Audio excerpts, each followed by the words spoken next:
नमस्कार व्यूअर्स, और आप सब लोग कैसे हैं। आशा करती हूँ आप सब लोग अच्छे होंगे, स्वस्थ होंगे और मेरा शिव पुराण का पाठ अवश्य देखते होंगे।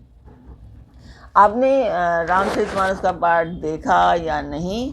अभी तक मेरे चैनल को सब्सक्राइब किया या नहीं? अगर नहीं किया है तो सबसे पहले सब्सक्राइब कर लीजिए, लाइक कर लीजिए और इसे शेयर कर दीजिए, क्योंकि यह पाठ आपको आज का बहुत अच्छा लगने वाला है, आनंद देने वाला है। तो सबसे पहले हम जान लेते हैं कि कल तक हमने कहाँ तक जाना था। तो कल तक था कि अंधक जो शिव गौरी का पुत्र था, वो उसको हिरण्याक्ष को दे देते हैं। हिरण्याक्ष को इसलिए देते हैं क्योंकि हिरण्याक्ष वन में आकर के जहाँ पर शिव थे वहाँ पर आकर के तपस्या करता है, और तपस्या से प्रसन्न होकर शिव जी उसको अपना पुत्र दे देते हैं। वो पुत्र प्राप्ति के लिए ही तपस्या कर रहा था। तो शिव जी ने कहा कि तुम्हारा तो पुत्र हो नहीं सकता, तो तुम ये मेरा पुत्र ले लो। और फिर उसके बाद में विष्णु जी हिरण्याक्ष का वध करते हैं। उसको डिटेल्स जानने के लिए आपको मेरा पाठ देखना होगा। तो अब हम चलते हैं आज के पाठ पर। तो सबसे पहले बता दूं कि ये जो पाठ मैं कर रही हूँ, ये नए दर्शक जानना चाहेंगे कि आप मैं ये पाठ क्यों कर रही हूँ। तो ये एक शुभ कार्य है, मंदिर के लिए है, और इसमें मैं आप सब लोग का सहयोग चाहती हूँ। तो सब्सक्राइब कर लीजिए, लाइक कर लीजिए और शेयर कर दीजिए, और अपने परिवार और मित्रगणों से भी शेयर एंड सब्सक्राइब करने के लिए अवश्य कहें। तो जिस मंदिर का मैं वर्णन कर रही हूँ उस मंदिर की मैं वीडियो डालती हूँ, आप लोग देखें और मुझे बताएं कि आपको मेरा पाठ कैसा लगता है।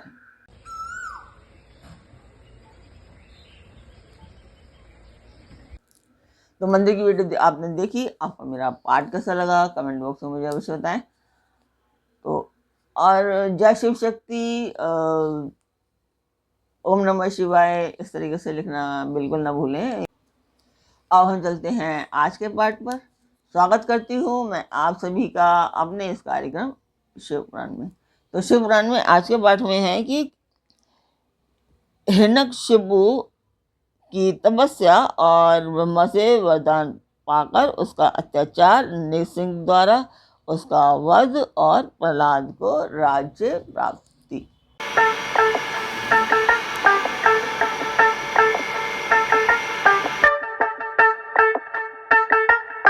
तो जब हिरण्याक्ष यानी कि हिरण्यकश्यप के भाई हिरण्याक्ष को शिव जी अपना पुत्र अंधक दे देते हैं, और फिर उसके बाद में विष्णु जी हिरण्याक्ष का वध कर देते हैं। उसके बाद संत कुमार जी कहते हैं कि व्यास जी इधर वाराह रूपधारी श्रीहरि के द्वारा इस प्रकार भाई के मारे जाने पर हिरण्यकश्यप शोक और क्रोध से संतप्त हो उठा। श्रीहरि के साथ बैर करना तो उसे रुचता ही था, अतः उसने संहार प्रेमी वीर असुरों को प्रजा का विनाश करने के लिए आज्ञा दे दी। तब वे संहार प्रिय असुर स्वामी की आज्ञा से सिर चढ़ाकर देवताओं और प्रजाओं का विनाश करने लगे। इस प्रकार जब उन दुष्ट चित्त वाले असुरों द्वारा सारा देवलोक तहस नहस कर दिया गया, तब देवता स्वर्ग को छोड़कर गुप्त रूप से भूतल पर विचरने लगे।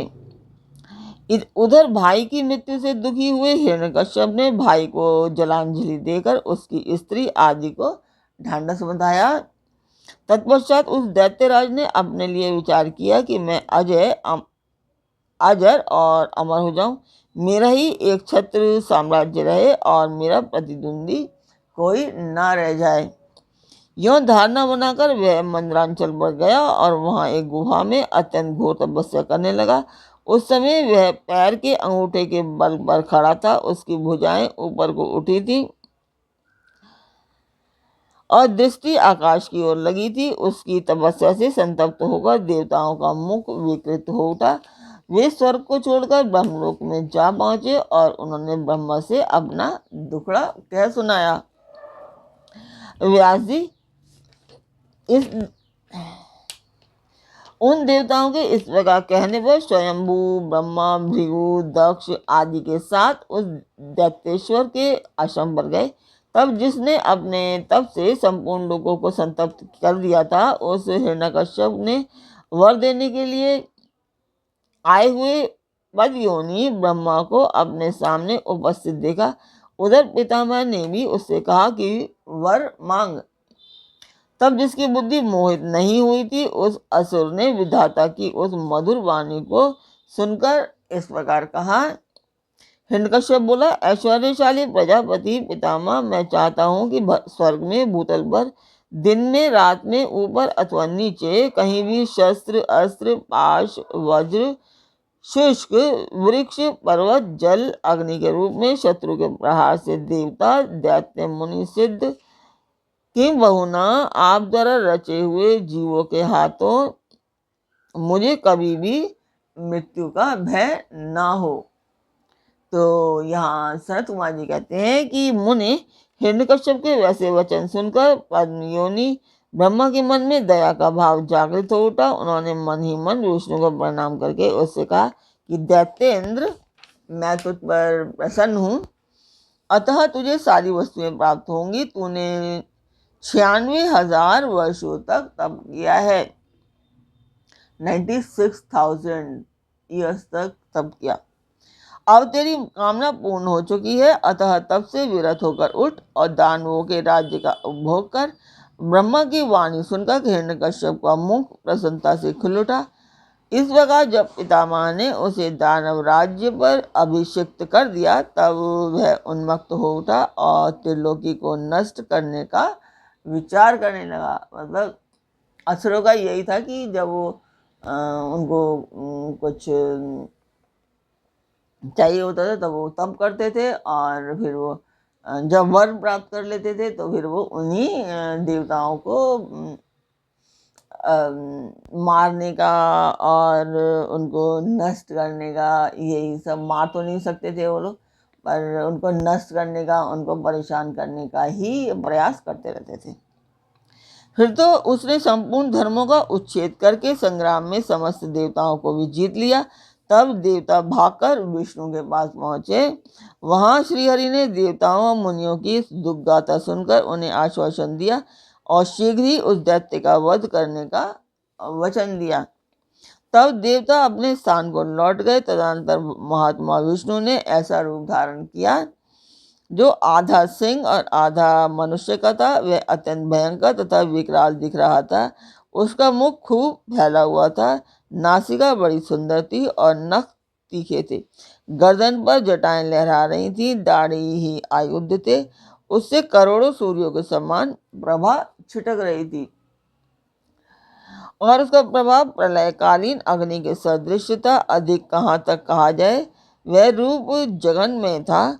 इसी रूप से वे भगवान भास्कर के अस्तांचल की शरण लेने पर असुरों की नगरी में प्रविष्ट हुए।